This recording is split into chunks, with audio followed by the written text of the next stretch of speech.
Welcome again. টিউটোরিয়ালের এই স্টেপে এখন আমরা পিএইচপির কিছু বেসিক দিক নিয়ে আলোচনা করব। তো শুরুতে আমি একটা পিএইচপির ফাইল তৈরি করি, যেটাকে আমার রাখতে হবে অ্যাপাচির htdocs-এর ভেতরে। মনে করলাম এখানে আমি একটা ফাইল তৈরি করব এই ফোল্ডারের মধ্যে।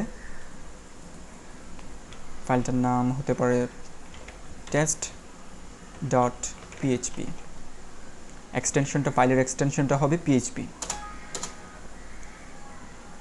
এটা আমি ওপেন করছি উইনসিনটেক্স সফটওয়্যারের মাধ্যমে। উইনসিনটেক্সটা যদি এখানে ওপেন উইথের মধ্যে না থাকে, তাহলে ব্রাউজ করে প্রোগ্রাম ফাইলসের মধ্যে থেকে উইনসিনটেক্সটা নিয়ে আসতে হবে, কারণ উইনসিনটেক্সটা ইনস্টল করলে এখানে থাকে না, এটাকে ব্রাউজ করে নিয়ে আসতে হয়।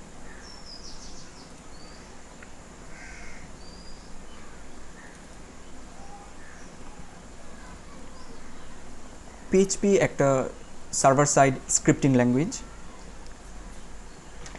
পিএইচপির স্ক্রিপ্টটা শুরু হয় পিএইচপি ট্যাগের মাধ্যমে এবং এই স্ক্রিপ্টটা শেষ হয় আরেকটা কোয়েশ্চেন মার্ক এবং একটা গ্রেটার দেন চিহ্নই তার মাধ্যমে। আমার পুরো কোডটা এই ট্যাগের মধ্যে থাকতে হবে। ট্যাগের বাইরে যে অংশটা থাকবে সেটা আমার নর্মাল HTML হিসেবে আমি এই অংশটাকে ব্যবহার করব।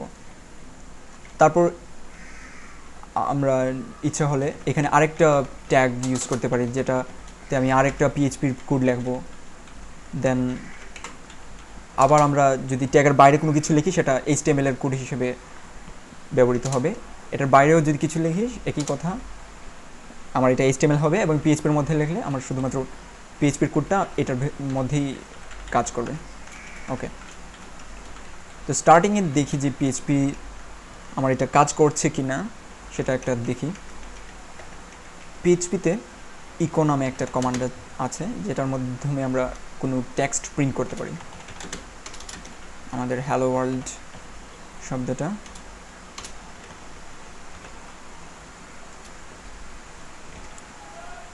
এটা আমি সেভ করলাম test.php ফাইলের মধ্যে, এবং এই ফাইলটা আছে অ্যাপাচি ট্রাইডের htdocs-এর মধ্যে।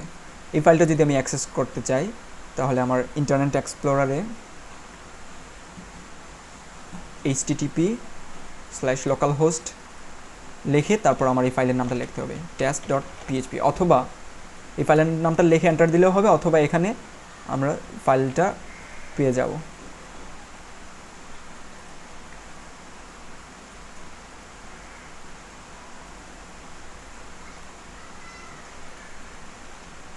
test.php এই ফাইলটা ওপেন করলে আমার এই হ্যালো ওয়ার্ল্ড টেক্সটটা এখানে দেখালো।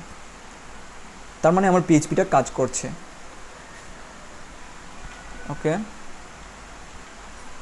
এখন আমরা দেখি যে কীভাবে ভেরিয়েবল তৈরি করতে হয়। পিএইচপিতে অনেক ধরনের ডাটা টাইপ আছে। তার মধ্যে আমাদের ব্যবহৃত ডাটা টাইপগুলো হচ্ছে ইন্টিজার, ফ্লোট, অ্যারে, অবজেক্ট, তারপর নাল একটা ডাটা টাইপ। তো পিএইচপি একটা মডার্ন ল্যাঙ্গুয়েজ, যেটার মধ্যে কোনো ভ্যারিয়েবল ডিক্লারেশনের প্রয়োজন হয় না। ভ্যারিয়েবল শুরু হয় $সাইনের মাধ্যমে, তারপর ভ্যারিয়েবলের পর $সাইনের পর আমি যে কোনো নাম দিতে পারি। মনে করলাম আমরা এখানে নাম দিলাম ইউজার নেম ইকুয়ালস টু, এখানে আমি ইকুয়ালস দিয়ে আমার একটা নাম লিখি।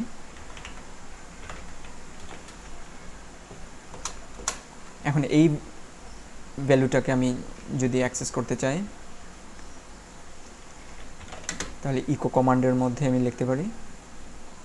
এক্ষেত্রে আমরা দুইভাবে এটা যদি আমি প্রিন্ট করতে চাই, আমি দুইভাবে করতে পারি। ইকোর মধ্যে আমি ডাইরেক্ট ইউজার নেম দিয়ে দিলে, আমি যদি রিফ্রেশ করি পেজটা, তাহলে ইউজার নেমটা দেখাচ্ছে।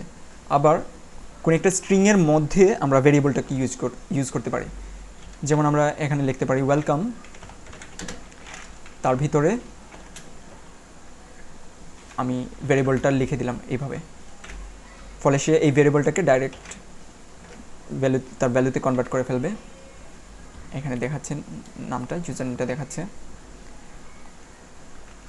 এখানে একটা কথা বলে রাখা দরকার, আমরা স্ট্রিং হিসেবে সিঙ্গেল কোট অথবা ডাবল কোট দিতে পারি, একই কথা। তবে আমরা যদি সিঙ্গেল কোডটা ইউজ করি তাহলে তার ভিতরে আমি কোনো ভেরিয়েবল লেখলে সেই ভেরিয়েবলটার ভ্যালুটা দেখাবে না, ডাইরেক্ট ভেরিয়েবলের নামটাই দেখাবে। যেমন এখানে $সাইন ইউজার নেম আছে, এটার ভ্যালুটা হচ্ছে জাকারিয়া, কিন্তু আমি যদি এটা সিঙ্গেল কোট দেই তাহলে সেটা দেখাবে না। সরি, আমি সেভ করে নিই।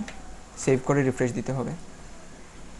সেভ করে রিফ্রেশ দিলে এই ভেরিয়েবলের নামটা তখন আর এক্ষেত্রে দেখাচ্ছে না, কারণ হচ্ছে এটা সিঙ্গেল কোটের মধ্যে লেখা আছে, এটা ডাবল কোটের মধ্যে লিখতে হবে।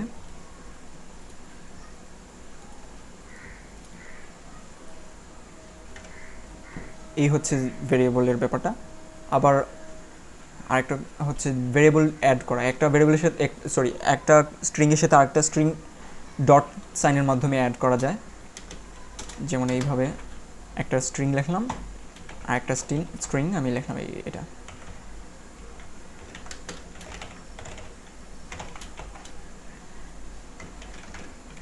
দুইটা স্ট্রিং অ্যাড হয়ে গেল। আবার আমরা এক্ষেত্রে ডট দিয়ে আমি ভেরিয়েবলের নামটাও দিয়ে দিতে পারি।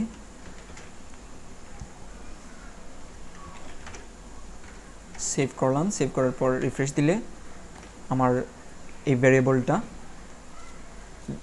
তখন স্ট্রিং যে ভ্যালুটা ভেরিয়েবলের সেটা প্রথম স্ট্রিংয়ের সাথে অ্যাড হয়ে তারপর দেখাচ্ছে। তারপর কোনো একটা ভেরিয়েবলকে যে কোনো মুহূর্তে আমি অন্য একটা ডাটা টাইপে চেঞ্জ করে ফেলতে পারি।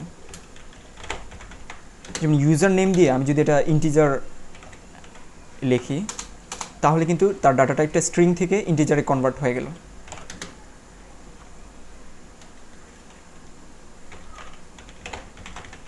কনভার্সনটা খুবই ইজি,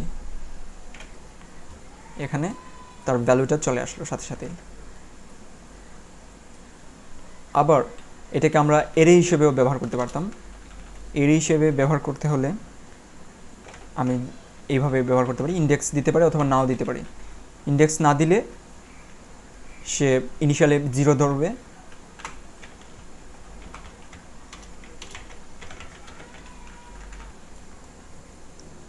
ইউজার নেম হিসেবে আমি প্রথমে একটা ভ্যালু দিলাম, তারপর ইউজার নেম হিসেবে পরবর্তীতে আরেকটা ভ্যালু দিলাম। তো আমি যখন এটা ইকো করতে চাই তখন ওই ভ্যালুর ইন্ডেক্সটা দিতে হবে। এটার সাথে আমি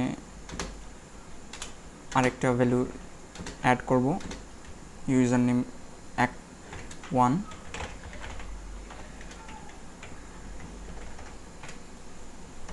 ফলে আমার এটা ফুল নেমটা দেখাচ্ছে।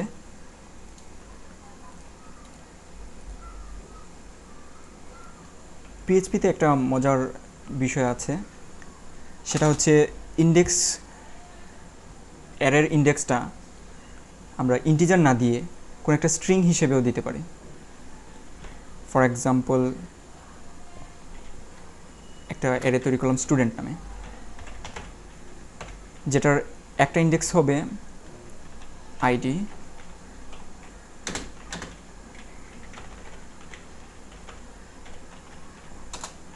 এবং আরেকটা ইন্ডেক্স হবে নেম।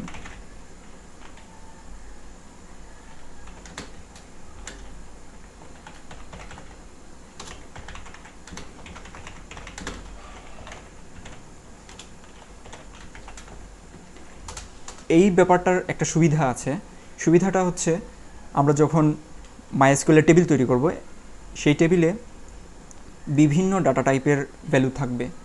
এক্ষেত্রে আমরা যদি ইন্ডেক্সটা স্ট্রিংয়ের মাধ্যমে অ্যাক্সেস করতে পারি তাহলে আমাদের জন্য খুবই সুবিধা।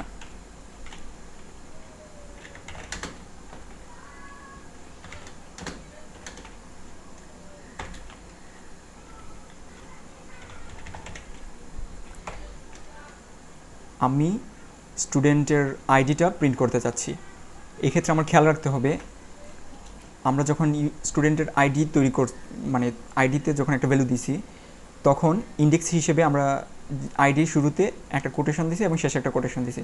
কিন্তু আমরা যদি ইকোর মধ্যে সেটা ব্যবহার করি, আমরা কোনো কোটেশন দিতে পারবো না, ডাইরেক্ট আমাদের আইডিটা এই ইন্ডেক্সটা লিখতে হবে। বিআর ব্রেক করার জন্য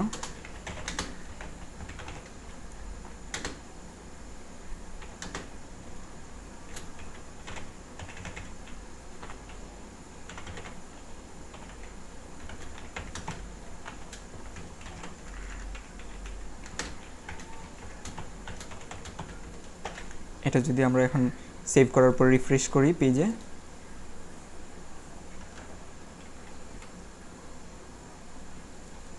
সরি ইকো, আমরা আগের ইকোটা বন্ধ করে দিই, তাহলে বুঝতে পারবো।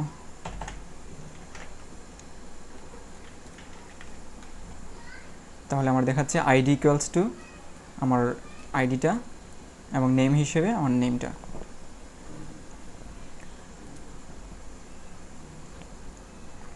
এই হচ্ছে বেসিক ভেরিয়েবল, বিভিন্ন ভেরিয়েবল এবং অ্যারে নিয়ে কাজ। তারপর বাকি সব কিছুই আমাদের সি, জাভা এগুলোর সিনট্যাক্সের সাথে মিল আছে, ফলে ওগুলো নিয়ে আর ওরে করার প্রয়োজন নেই। এখন আমাদের যেটা জানতে হবে, বিভিন্ন ধরনের ফাংশন, পিএইচপিতে কী কী ফাংশন ব্যবহার করা যায়। পিএইচপিতে ডিবাগিং করার জন্য একটা ভালো একটা ফাংশন আছে, সেটা হচ্ছে প্রিন্ট আন্ডারস্কোর আর। এই ফাংশনটার মাধ্যমে আমরা কোনো একটা অ্যারেতে কী কী ভ্যালু আছে সেটা আমরা একসাথে একটা কমান্ডের মাধ্যমেই দেখে ফেলতে পারি। এটা ডিবাগিংয়ের ক্ষেত্রে খুব কাজে আসে। যেমন এখানে আমার স্টুডেন্ট নামে যে অ্যারেটা আছে সেটার ইন্ডেক্স আমি ভ্যালুগুলো দেখতে চাই।